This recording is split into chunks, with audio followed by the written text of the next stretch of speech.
आए दिन जम्मू कश्मीर जब से यूनियन टेरिटरी बना हुआ है, आए दिन नित नए कानून जो हैं वो लागू किए जाते हैं जम्मू कश्मीर पे। और आम जनता का ये भी कहना है कि जम्मू कश्मीर को एक लेबॉर्ट्री के तौर पे जो है इस्तेमाल किया जा रहा है। और नया कानून जो लागू किया गया है वो ये है कि आपके जो घर हैं, जो ज़मीनें हैं, उनको अगर आप सेल करना चाहते हैं, आपको 3 डिपार्टमेंट्स से जो है एनओसीज़ लानी पड़ेंगी। और वो डिपार्टमेंट्स कौन से रहेंगे, हमारे साथ खास बातचीत में मौजूद हैं advocate mister Sanjeev Sareen sir.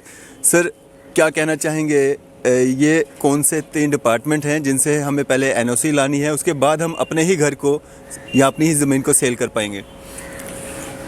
Arfat साहब, पहले तो मैं अपनी बात शुरू करने के लिए कहूँगा कि इस कुदरत का कानून देखो, बेशकीमती चीज़ें हैं जो वो सब हर इंसान को मुफ्त में मिल रही हैं, फ्री में मिल रही हैं। बिल्कुल। आप पूछेंगे कैसे? जैसे कुदरत ने हमें ये सांसें दी हैं, जिससे हम सांस ले रहे हैं, ये मुफ्त में। ये सूरज का प्रकाश है, ये सब के लिए मुफ्त में है। जो आरामदायक नींद है मुफ्त में है, जो शांति है मुफ्त में है। पता नहीं चंद एक करप्ट लोग क्यों पैसे के पीछे इतना भागते हैं कि सारे इदारे को ही बिगाड़ के रख देते हैं। आपने कहीं शहर में जो ज़मीनें हैं या जो घर हैं, उनकी रजिस्ट्रेशन के लिए बात करूं, बहुत अच्छा क्वेश्चन आपने पूछा है। आबादी दे, मतलब जहाँ पे आबादी बस्ती है, वहाँ पे जितने भी लोगों ने, ख़ासकर जम्मू शहर की बात करूं, एंसेस्ट्रल हाउस हैं, किसी के बाप दादाओं के टाइम की रजिस्ट्री पड़ी हुई है जी। जब से रजिस्ट्रेशन रेवेन्यू डिपार्टमेंट के पास आई हैं, नई नई चीज़ें देखने को मिल रही हैं। एनओसीस यानी कि नो ऑब्जेक्शन सर्टिफिकेट लाए जाएं। सरकार बनती है पब्लिक की कन्वीनियंस के लिए, लेकिन यहाँ पब्लिक को हरास किया जा रहा है। वाकई में आपने सही कहा था कि जम्मू कश्मीर को लेबॉर्ट्री बना रखा है सारे तरीके के टेस्ट करने के लिए। जब भी शहर के किसी शख्स को अपने मकान का बेचने का विचार आए, तो उसको उसी दिन से डिफरेंट डिपार्टमेंट के चक्कर काटने का, हाथ में एक ऐसा दस्तावेज़ थमा दिया जाता है। ज़्यादा खींचते नहीं हुए उनको सिर्फ कहा जाता है कि आप एनओसीस ले आइए, नो ऑब्जेक्शन सर्टिफिकेट्स। कहाँ से? एक तो रेवेन्यू डिपार्टमेंट से, एक आप ले आइए कस्टोडियन डिपार्टमेंट से, एक आप ले आइए नज़ूल डिपार्टमेंट से। सरकार की तरफ से होना तो ऐसा चाहिए था कि कोई भी शख्स अगर अपना मकान बेचना चाहता है, अपनी जगह बेचना चाहता है, आबादी दे में ही बेचना चाहता है, तो होना ऐसा चाहिए था एक सिंगल विंडो सिस्टम रख देते। वहाँ पे वो अपने कागज़ जमा करवाता, उसको हफ्ता, 10 दिन, 15 दिन, 20 दिन, महीना, कोई टाइम लगा देते कि इतने दिन बाद आओ तो अपना सर्टिफिकेट ले जाओ। हो उल्टा रहा है। अगर आप नज़ूल डिपार्टमेंट के पास जाते हैं कि एनओसी दी जाए, तो पहले वो कहता है पहले रेवेन्यू से लाओ, पहले कस्टोडियन से लाओ।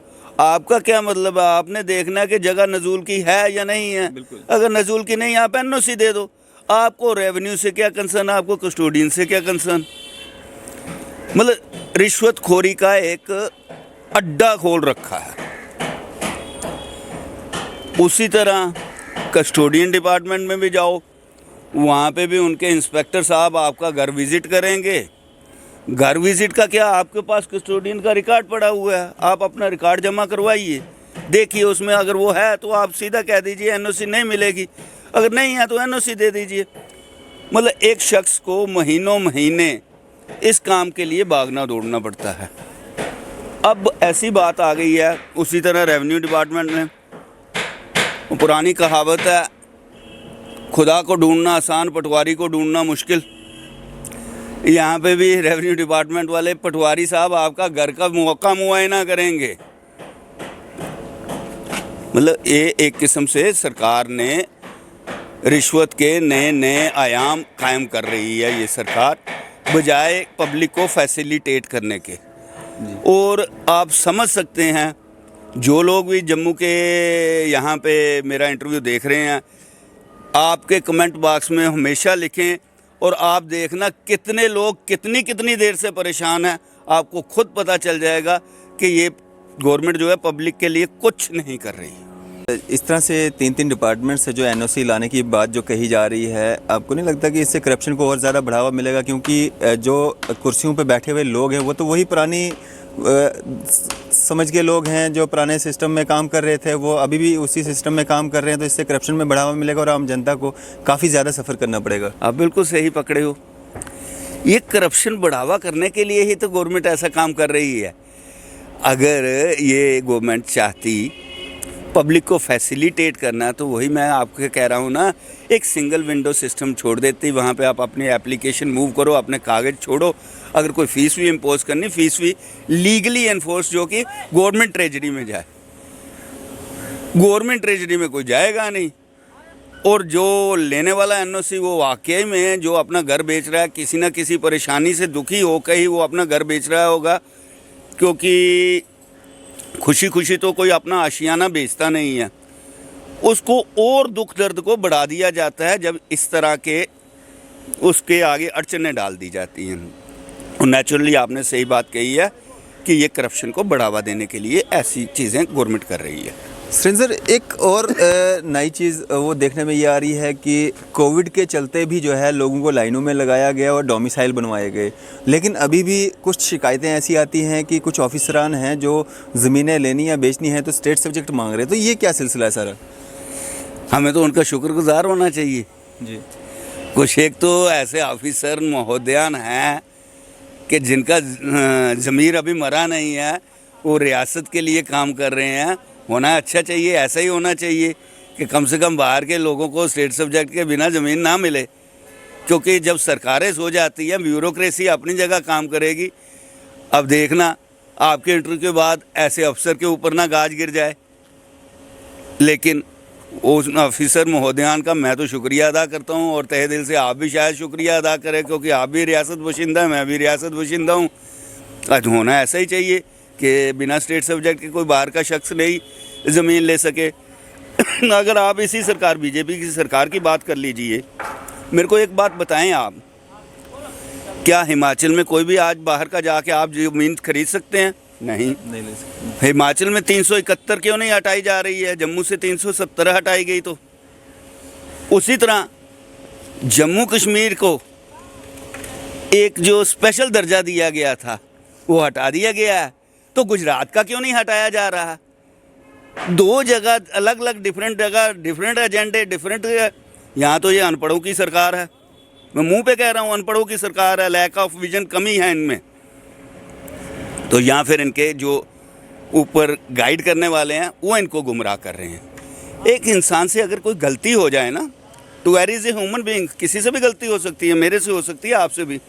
होना ये चाहिए अपनी गलती मान के उसको सुधार लेना चाहिए, ताकि वो गलती और एक्स्ट्रा एग्रावेट ना होते जाए। अब मैं इस मुद्दे के साथ ही जोड़ूंगा, अब डीडीसी इलेक्शन हो गए हैं, कल उनका रिज़ल्ट आएगा और आप देख लेना इस हुकूमत ने जितने बुरे कर्म किए हैं ना, उसका नतीजा आपको कल ही मिल जाएगा, कल ही मिल जाएगा। पब्लिक जो इतने बेवकूफ़ नहीं है, इनका पॉपुलैरिटी ग्राफ जिस जूम से गया था उससे डबल जूम से नीचे आ रहा है। माफ़ करना, इन्होंने पिछले असेंबली इलेक्शन में, बीजेपी की बात कर रहा हूँ, जम्मू खित्ते से 37 में से 25 सीटें ली थी। That means 70%, almost 70%। मैं आपसे आज ही कह रहा हूँ, रिजल्ट कल आना है, देख लेना इनका ग्राफ 35 के भी नीचे चल जाएगा, बीजेपी का। और उसके बाद आप खुद अंदाज़ा लगा सकते हो, साम दाम दंड भेद जो भी इन्होंने कर लिया है, कहने से कुछ नहीं होता, वोट डालने से ही डाले जाते हैं। और कल ही आपको रिजल्ट मिल जाएगा। फिर वो खरीदो फरोख्त की शुरुआत कर देंगे कि कभी इंडिपेंडेंट्स को मिलाएंगे, हमारे इतने बन गए, कभी दूसरी पार्टियों को तोड़ेंगे।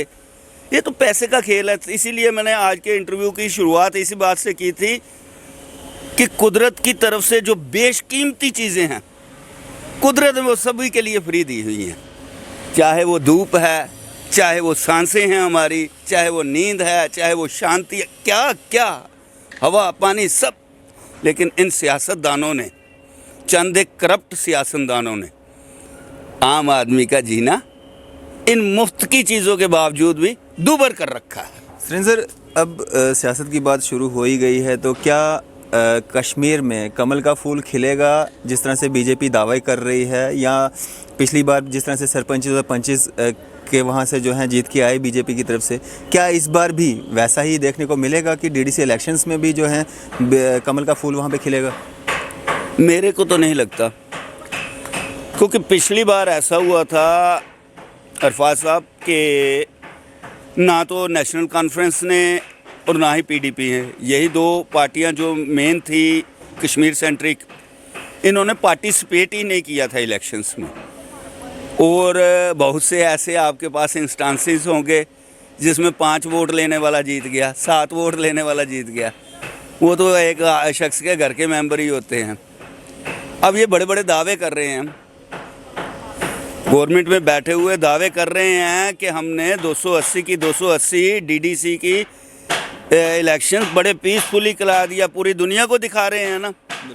अब मैं इनसे बात करता हूँ, अगर आपने इतने अच्छे तरीके से चुनाव किए हैं, क्रेडिट लेना चाहते हो, सबसे पहले 4G चालू करो। हाँ, उस पर इनकी माँ मर जाती है, बिल हमारे से 4G के लिए जाते हैं और बातें वो दिया जाता है 2G। फिर क्या इन्होंने फ्री एंड फेयर कर दिया आर्मी के अंडर रख के, क्योंकि इरेगुलरिटीज़ की तो बात चल ही रही है वहाँ पे, अपोजिशन के लीडर्स को नई सिक्योरिटी प्रोवाइड की गई। ये चीज़ें ना इनकी अब भेद सारी जनता जान गई है। ये जितनी जल्दी से उभरी थी पार्टी, हमारे बुजुर्ग साहिबान बहुत ही अक्लमंद थे जिन्होंने पिछले 70 सालों से इसको उभरने ही नहीं दिया था। इन्होंने तो मुल्क का बेड़ा गर्क इन्हीं 5-7 सालों में कर दिया, और अब इनसे आगे कोई उम्मीद भी नहीं है। जी, तो चलें, शुक्रिया सर हमारे साथ बातचीत करने के लिए और अपना कीमती समय देने के लिए। ये थे हमारे साथ advocate mister Sanjeev Sareen sir. आप देखते रहिए न्यूज़ 7 इंडिया। मैं अरफाज अहमद, कैमरामैन शाहनवाज के साथ।